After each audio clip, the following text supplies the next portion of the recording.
So come here, y'all. Let me show y'all how to pick collard greens. How to pick and clean them. Well, how I do it anyway. So I got these greens from a little food drive that was giving away food, and I pulled up in that thing and got me some. Now I was only supposed to get one bag, but because I lied and told them that I was picking up for my mother, they gave me two bags. So mama, I got your collard greens, girl.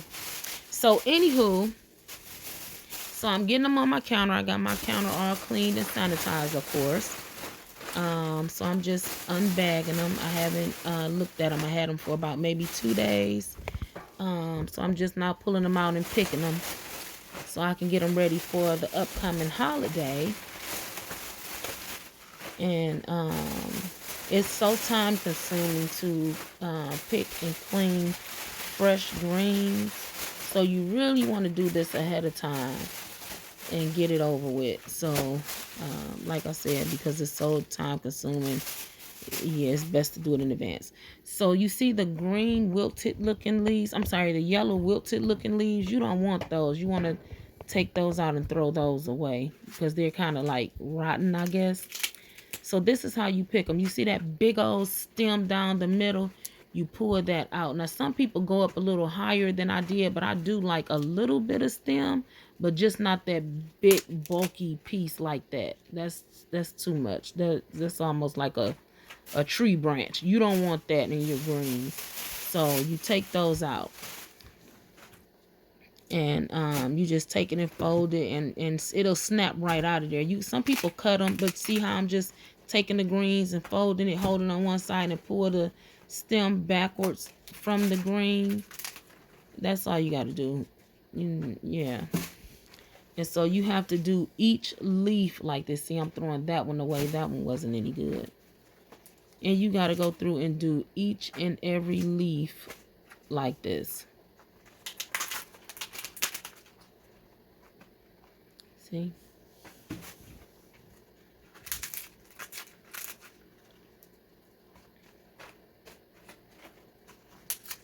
I kind of let it snap off where it wants to. And then if I feel it's still some leaves there too thick, I get that off of there too. That's the bag of everything that I'm throwing away. You will not believe how much you minimize that bunch when you throw away the leaves. It's like just as many greens as you see on the counter. It looks like I got that much product over in that bag. So have you a bag nearby to throw away the leaves in. It'll make it more convenient. That's me prepping the water. You want to wash it in cold water and salt. You want to use a lot of salt because it helps as a scrubbing barrier to help you scrub. You see how I'm scrubbing each leaf? This is why I don't like to cut up my greens before I wash them, because to me it's so many bugs and so much bugs and dirt and grit and grime and rocks that I scrub each leaf individually, and I like to do it whole because to me, in my mind, if I chop the greens up first before I clean them this way, did all the bugs get out, or is it something trapped in there? To me, I feel like it's something still trapped in there, so I don't trust it. So I literally scrub each leaf and rinse it and put it to the side. Then I chop my greens up and I wash them another 2-3 times after that. So that's another batch I put over, and I only could do small batches at a time because you see that's the biggest bowl I got, so I had to do it in part. And so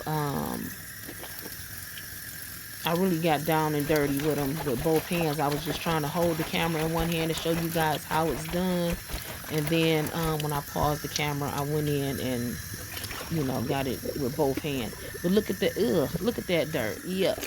See? And then each time I did a batch, I cleaned and sanitized the bowl because I didn't want to put the other greens, even though they're dirty, I didn't want to put it over in a dirty bath. So I wanted a fresh wash. So every batch of greens, I re-cleansed the bowl and started over with a fresh do. So that's me adding the salt. So after I got all the greens washed, now I'm getting ready to cut the greens up and wash them again the same way. I'm scrubbing scrubbing them with my hands and using that heavy salt water to help me scrub off any grit and grime, dirt, whatever. And so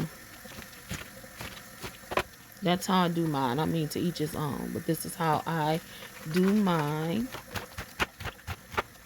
I'm getting down to the big leaves so I can roll those up and chop them.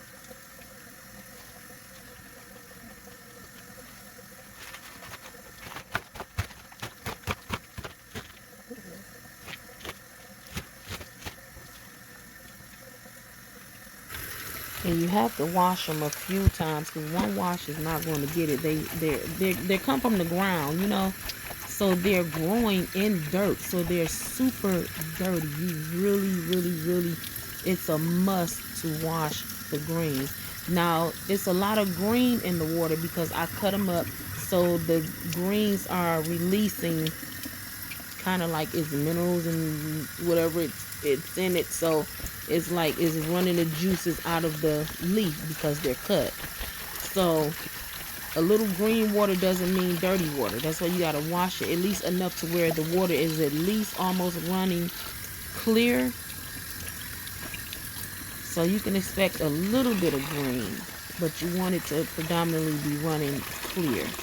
See, there we have it. Now, after you get them clean, you want to take them and put them to the side. After you let them strain a little bit, you want to drain that water off of there. And I got me a pan there where I'm putting all my greens that are nice and clean and ready to go.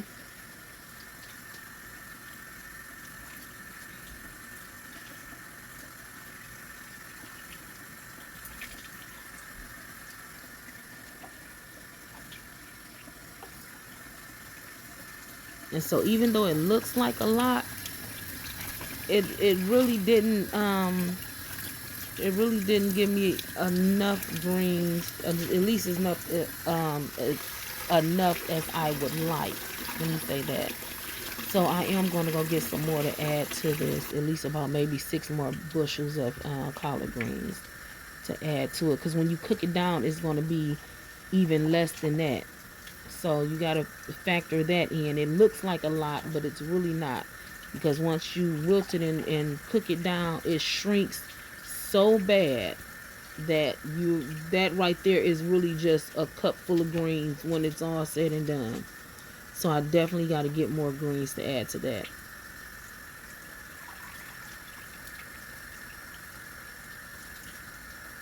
So after I got all the greens cleaned and set aside, I got me a freezer bag. Well, I actually filled 3 freezer bags. One of them was filled to the top. 2 of them had a little bit more room to go. So that lets me know that is not enough greens for my family. So I definitely will be getting more collard greens to add to this, because 3 little miniature freezer bags full of greens is not enough. There's just no way.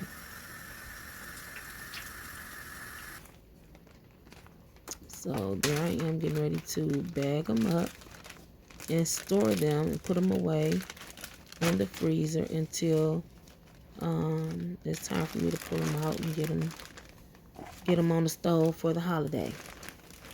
So there you go, guys. Happy holidays to you. If you guys are making collard greens, what do you like to use in your greens? Ham hocks or smoked turkey? Let me know what meat you prefer. Not the people, if you don't eat pork, of course you're going to use the smoked turkey. I'm talking about the people who eat pork. What do you prefer in your greens for the meat? Ham hocks or the smoked turkey, or even neck bones?